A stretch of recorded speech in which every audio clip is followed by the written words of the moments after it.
Train में भीख मांग रही एक लड़की को कोई रुपए देता है तो कोई उसको 10 रुपए देता है, लेकिन एक लड़का उसको पैसे नहीं बल्कि अपना सब कुछ दे देता है। दोस्तों, बहुत ही प्रेरणादायक कहानी है, बहुत ही रोमांचक और आपके दिल को छू जाने वाली कहानी है। बस आप लोग कहानी को अंत तक सुनिए। दोस्तों, ये कहानी शुरू होती है पटना से कोटा ट्रेन में। एक लड़का जिसका नाम निखिल कुमार होता है, वह नीट के एग्जाम की तैयारी कर रहा था। पिछले 2 सालों से वह अपने शहर पटना में ही कोचिंग करके पेपर देता है, लेकिन उसका एग्जाम नहीं निकलता तो वह फिर कोटा जाकर कोचिंग करने की सोचता है कि वहां कोचिंग संस्थान अच्छे हैं, मेरे लिए बेहतर रहेगा। तो वह कोटा में ही अपना एडमिशन करवा लेता है और वहीं रहकर तैयारी शुरू कर देता है। होली की छुट्टियां मनाने वह अपने घर आता है और छुट्टी पूरी होने के बाद फिर से वापस कोटा के लिए रवाना होता है। वह पटना से कोटा के लिए ट्रेन में बैठता है और जब ट्रेन आरा से निकलती है तो वह देखता है कि एक लड़की ट्रेन के डिब्बे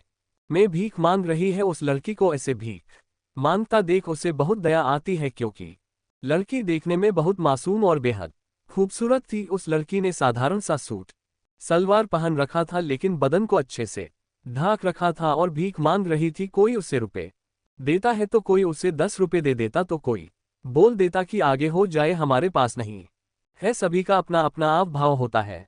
भिखारी को लेकर वो लड़की जब ट्रेन में चढ़ी थी तभी से निखिल उसको बस देखे ही जा रहा था। वह डिब्बे के दूसरे दरवाजे पर थी और निखिल पीछे के दरवाजे पर खड़ा उसे देख रहा था। फिर वह लड़की भीख मांगते हुए आगे बढ़ती रहती है और निखिल के सामने आकर उससे भीख मांगने के लिए हाथ को फैला लेती है।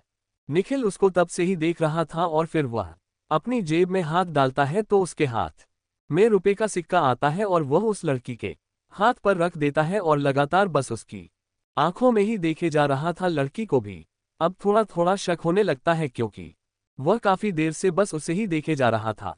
वो जब भी उसकी तरफ देखती तो उसकी निगाह सिर्फ उसी पर टिकी थी, लेकिन पिरा के लिए यह कोई नई बात नहीं थी। दोस्तों, उस लड़की का नाम पिरा होता है, उसके लिए आज की कोई नई बात नहीं थी, क्योंकि वह बेहद खूबसूरत लड़की थी तो लड़के तो उसे देखते ही रहते थे। अब जब वह पैसे देते हुए उसकी आंखों में देख रहा था तो पिरा को थोड़ा असहज महसूस होता है। उसे अच्छा तो लगता है, लेकिन वह फिर भी अपनी नजरें नीचे करके आगे निकल जाती है। अब इस डिब्बे में वह सभी से भिक्षा मांग चुकी थी तो वह अब दूसरे डिब्बे में घुस जाती है। निखिल भी खुद को रोक नहीं पाता और वह भी उसके पीछे पीछे उसी डिब्बे में घुस जाता है जिसमें वह गई थी और दरवाजे पर जाकर खड़ा हो जाता है और चोरी छुपे उसे देखता रहता है। वह बारी बारी से सभी से भीख मांग रही थी। अब ये डिब्बे अभी पूरे होने वाला था। लगभग 10 या 15 मिनट हो चुकी थी तो अब निखिल प्राची की तरफ मुंह फेर कर खड़ा हो जाता है। पिरा देखती है कि एक लड़का खड़ा है, उसे निखिल की पीठ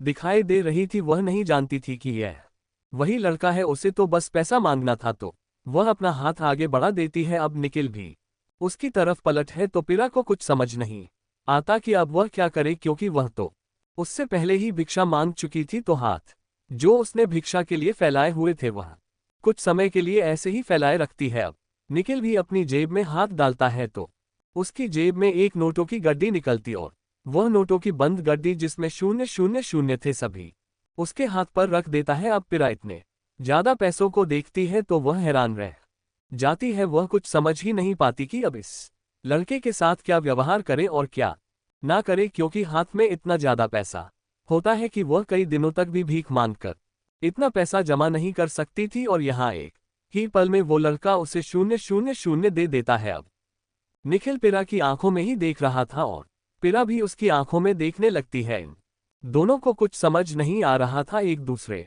से कुछ कह भी नहीं पाते। अब निखिल को लगता है कि शायद पिरा कुछ कहना चाहती है। इससे पहले ही वह बोल पड़ता है कि मेरे पास अभी सिर्फ इतने ही हैं, इससे ज्यादा अभी नहीं है। पिरा ये बात सुनते ही अपनी नजर को झुका लेती है। उसको कुछ समझ ही नहीं आता कि इस पैसे को अपने पास रखे या ना रखे। निखिल भी अब वहां थोड़ा असहज महसूस करने लगा था तो वह फिर वहां से चला जाता है और अपनी सीट पर जाकर बैठ जाता है। अब पिरा अगले स्टेशन पर उतर जाती है, क्योंकि उसको भी कुछ समझ नहीं आता कि आखिर उसके साथ यह हुआ क्या है। आज तक उसे किसी ने इतने ज्यादा पैसे नहीं दिए थे। सबसे ज्यादा जो उसको आज तक पैसे मिले थे वह 1 रुपया थे और अब एक बार में ही 15 लाख रुपए की रकम कोई मायने नहीं रखती है। उसके पिता के 2-3 ईंट के भट्टे होते हैं और इससे अलग 100-200 बीघा जमीन भी होती है। इसलिए वह बड़ी आसानी से नीट की तैयारी कर रहा था, इसलिए वह सोचता है कि पहले देख लेते हैं। अगर नंबर आ जाए तो सरकारी कॉलेज मिल जाएगा, नहीं तो प्राइवेट कॉलेज से भी डॉक्टर की पढ़ाई कर लूंगा। इतना पैसा उसके पिताजी लगाने के लिए तैयार थे। दोस्तों, निखिल अपनी सीट पर ही बैठा हुआ था और उसके पास अब कुछ ज्यादा पैसे बचे नहीं थे, मतलब कैश तो अब खत्म हो चुका था, क्योंकि जो कुछ पैसे थे सभी वह उस लड़की को दे चुका था। लेकिन बैंक अकाउंट में एटीएम में काफी पैसा था, पर कैश अब उसके पास खत्म हो गया था। तो इसको जरा सा एहसास होता है कि यार मैंने ये क्या पागलपन कर दिया। और कुछ देर तक वह ऐसे ही सोचता रहता है। अब अगले स्टेशन पर ट्रेन रुकती है तो यह नीचे उतरता है और दूसरे डिब्बे में जाकर देखता है कि वो लड़की अभी भी भीख मांग रही है। क्या तो वह उसको कहीं नहीं दिखाई देती। फिर उसको लगता है कि शायद वह पहले ही स्टेशन पर उतर गई होगी और फिर निकल कोटा पहुंच जाता है अपनी पढ़ाई स्टार्ट करता है। कुछ दिन ऐसे ही बीत जाते हैं, लेकिन फिर एक रात सपने में वह उस लड़की को देखता है। सपना कुछ ऐसा था कि जैसे वह लड़की उससे कुछ कहना चाहती है, उसे अपने पास बुला रही हो। उसको महसूस होता है कि शायद वह मेरा इंतजार कर रही है। फिर उसकी आंख खुल जाती है और वह उठकर बैठ जाता है। सोच में पड़ जाता है बहुत ज्यादा। वह अब बेचैन हो गया था। वह खुद को कोसने लगता है कि मुझे अपनी सीट पर नहीं बैठकर उस लड़की के पीछे ही जाना चाहिए था, उससे बात करनी चाहिए थी। कौन है, कहाँ रहती है, ये सब बातें उसके दिमाग में घूमने लगती है। वह सो नहीं पाता। उसको ऐसा लगने लगता है कि शायद मुझे उससे प्यार हो गया है। प्यार मुझे शायद पहली नज़र में ही हो गया था, तभी मैं उसको इतना ज्यादा देखे ही जा रहा था। अब सोचता है कि करूं तो क्या करूं। अगर यह बात मेरे मन में ही ऐसे ही दबी रही तो दिक्कत हो जाएगी। फिर वह सारी बात अपने दोस्त से शेयर करता है और बताता है कि मैं उससे मिले बिना नहीं रह सकता जब तक कि वह खुद से मना नहीं कर देती। जब तक वह मना नहीं करेगी या कोई जवाब नहीं देगी, तब तक मेरा मन शांत नहीं होगा। उसका दोस्त उसे एक सलाह देते हुए कहता है कि वह लड़की तुम्हें जल्द ही मिल जाएगी, क्योंकि इस तरह के लोगों का अपना जगह सेट होता है कि इन जगहों पर जाना है और अपना जो काम है भिक्षा का वो करना है। अगर वह तुम्हें उस ट्रेन में मिली है तो तुम फिर से वहीं जाओ, वह तुम्हें जरूर वहीं मिल जाएगी। तो यह अगले दिन उसी पटना से कोटा जाने वाली ट्रेन में चढ़ जाता है और इंतजार करता है, लेकिन लड़की उसको कहीं नहीं दिखाई देती। फिर वह अनुभव करता है कि वो लड़की मुझे आरा स्टेशन से मिली थी और फिर मुगल सराय से पहले ही उतर गई थी। मुझे आरा के लिए ही निकलना चाहिए, शायद वह वहीं हो। फिर वह आरा स्टेशन पर पहुंचता है और सभी आने वाली ट्रेनों में बारी बारी से चढ़ता है, उस लड़की को ढूंढता है और आखिरकार एक ट्रेन के जलन डिब्बे में उसको वह लड़की दिखाई दे जाती है। वह डिब्बे में भीख मांगते हुए निखिल की तरफ ही बढ़ी आ रही थी और जैसे ही निखिल को देखती है तो उसके चेहरे पर हल्की सी मुस्कान झलक नहीं लगती है। निखिल भी उसको देखकर बहुत खुश हो जाता है। पिरा आगे जाना चाहती थी, लेकिन उसकी हिम्मत नहीं होती कि वह निखिल से आगे निकल जाए। फिर भी थोड़ी देर रुकने के बाद वो आगे निकल जाती है। अब निखिल उसको वहां ऐसे ट्रेन में कुछ कह नहीं पाता, क्योंकि सभी लोग वहां होते हैं। ऐसे चलती ट्रेन में किसी अनजान लड़की से बात करना उसके लिए थोड़ा मुश्किल काम था। और फिर यह ट्रेन के रुकने का इंतजार करता है। जैसे ही ट्रेन आरा के पास एक छोटे से स्टेशन पर रुकती है तो पिरा उस ट्रेन से उतर जाती है। पिरा सोचने लगती है कि यह लड़का 3-4 दिन पहले ही आया था और आज फिर से चला आया। उसकी कुछ समझ में नहीं आता। एक पल के लिए उसको लगता है कि शायद हमारे लिए ही आया हो, लेकिन ऐसा वह कुछ सोचती नहीं थी, क्योंकि उसको अपनी हालत भी दिख रही थी कि मैं क्या हूं। और वह तो उसको 0-0 भी दिया था, ये भी उसको याद था। लेकिन दिल है तो दिल में तो बात आ ही जाती है। अब उसके पीछे पीछे निखिल भी ट्रेन से उतर जाता है और छुपकर उसका पीछा करने लगता है। पिरा स्टेशन के पीछे से एक कच्चा रास्ता होता है, वह उसी रास्ते से लगभग 1 किलोमीटर चलती रहती है और अपने गांव में पहुंच जाती है। निखिल भी उसके पीछे छिपा चला आ रहा था, उसकी नजरों से बचता हुआ वो भी उसी के गांव पहुंच जाता है। और पिरा का घर गांव के बिल्कुल छोर पर था।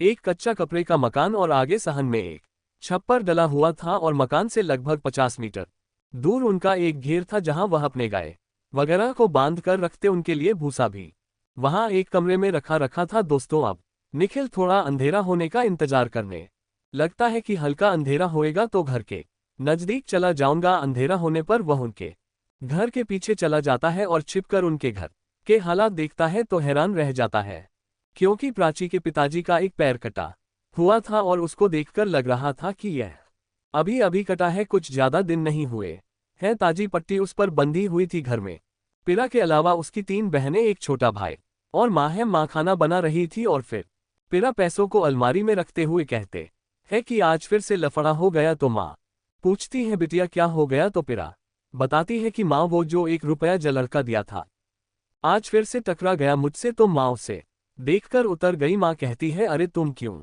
उतर गई? शायद आज भी कुछ पैसे दे देता। तो पिरा कहती है, नहीं माँ, मैं भीख मांगती हूँ और कोई इस तरह से पैसे दे तो अच्छा नहीं लगता है। तो माँ मुस्कुराते हुए कहती है, बेटा तुम हो ही इतनी खूबसूरत कि कोई भी तुम्हारा रास्ता रोक लेगा। इस पर प्राची कहती है कि माँ, तुम भी बस मजाक करती हो।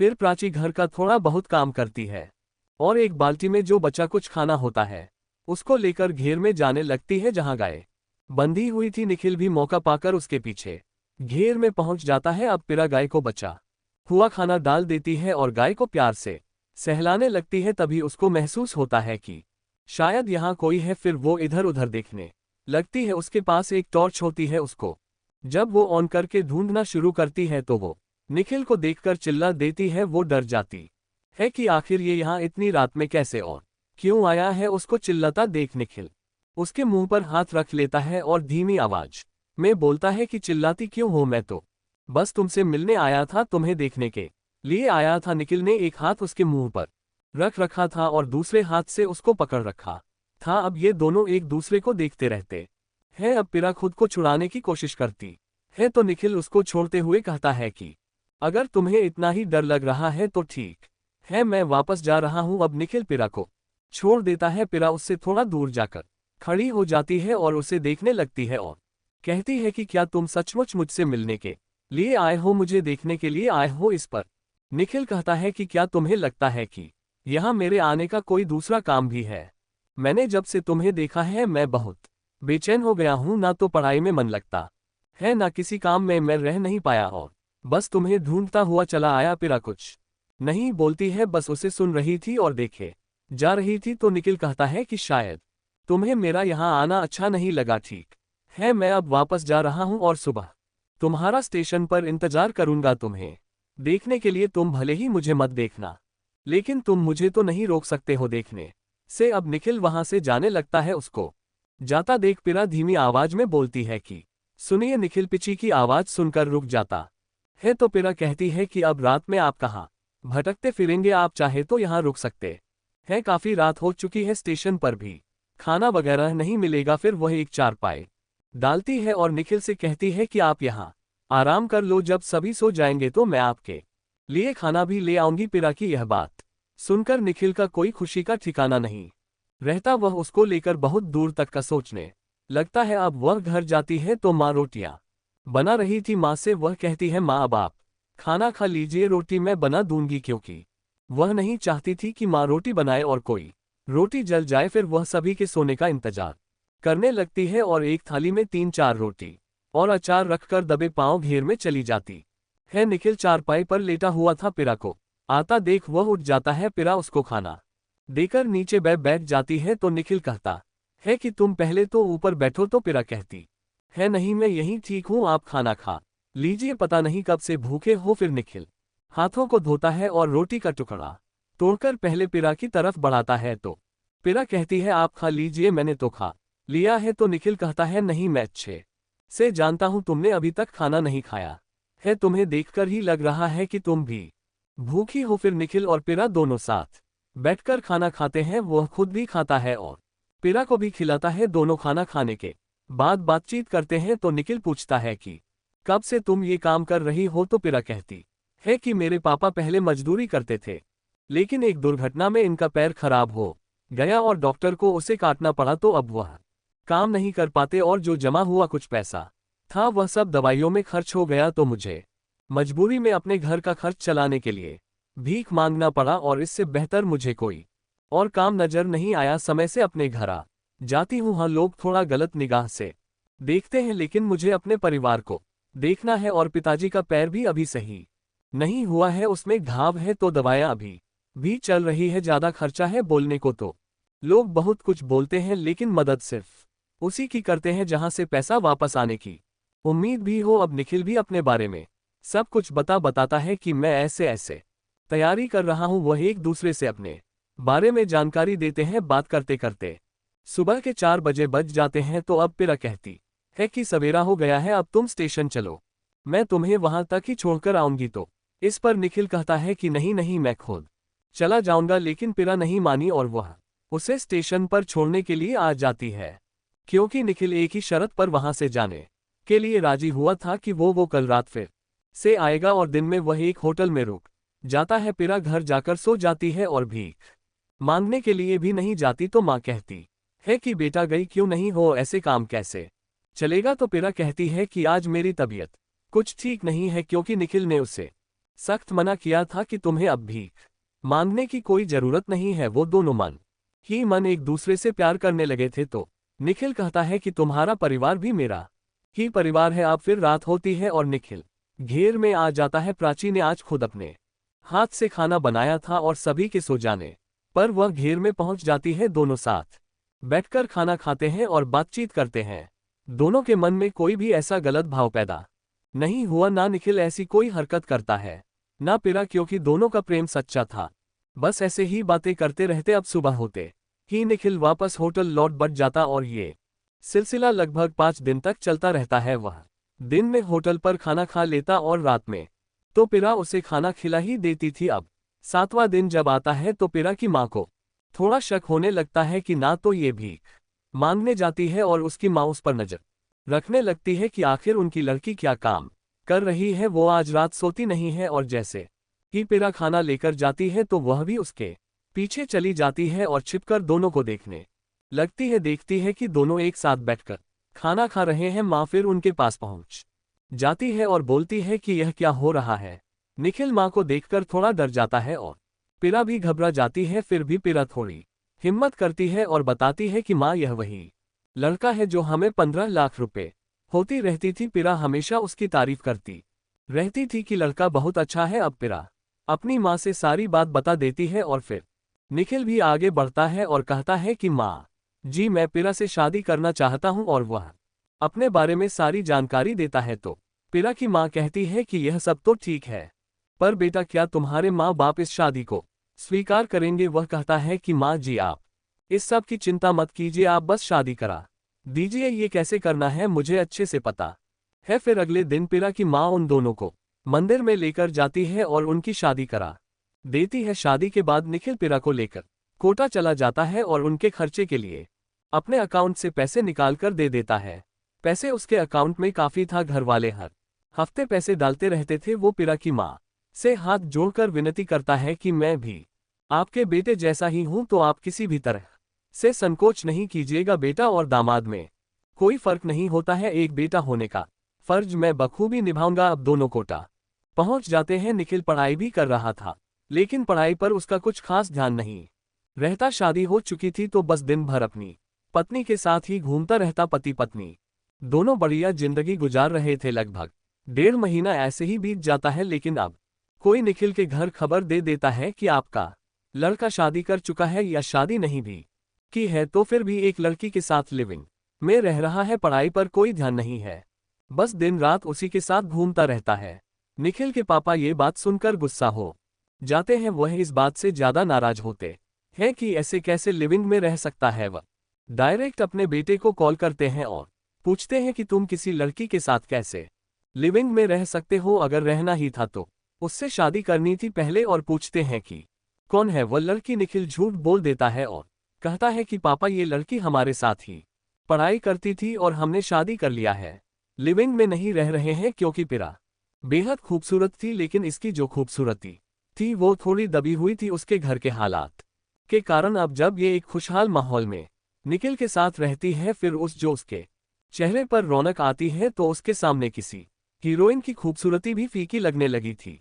और सभी निखिल को कहते थे कि भाई, अगर लड़की लाया है तो वही ये लेकर आया है। अब निखिल के पापा कहते हैं कि तुमने जब शादी कर ही ली है तो लड़की को घर लेकर आओ, यहाँ की भी जो रस्म रिवाज है उनको भी पूरा करना है। अब निखिल प्राची को लेकर घर जाता है और जो भी रस्म रिवाज थे सभी बड़ी तैयारी के साथ पूरे किए जाते हैं। अब निखिल की माँ बाप कहते हैं कि बेटा, इनके माता पिता कहाँ हैं।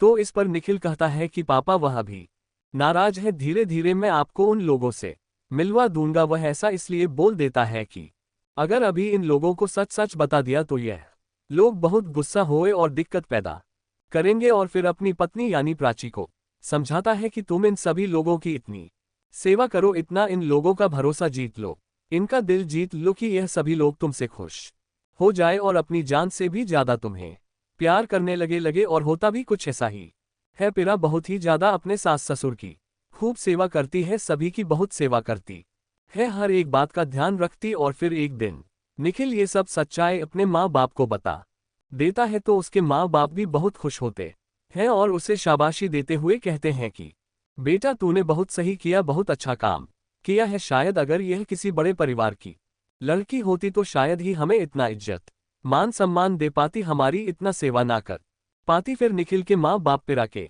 माता पिता से मिलने जाते हैं और उन्हें भी अपने साथ घर ले आते हैं और अब ये सभी एक दूसरे के साथ मिलजुल कर प्यार से रहने लगते हैं। दोस्तों, निखिल कुमार के बारे में आपकी क्या राय है, कमेंट करके जरूर बताइए। दोस्तों, कहानी आपको कैसी लगी यह भी कमेंट करके जरूर बताना। और अगर आप इसी तरह की स्टोरी सुनना पसंद करते हैं तो हमारे चैनल को सब्सक्राइब कर लीजिए और वीडियो को लाइक भी कर दें। मिलते हैं एक नई वीडियो के साथ, तब तक के लिए धन्यवाद। जय हिंद, जय भारत। दोस्तों, ये कहानी सुनाकर मेरा उद्देश्य किसी की भावनाओं को ठेस पहुंचाना नहीं है, बस आप लोगों का मनोरंजन करना है। तो आपको कहानी कैसी लगी कमेंट करके जरूर बताएं। कहानी कैसी लगी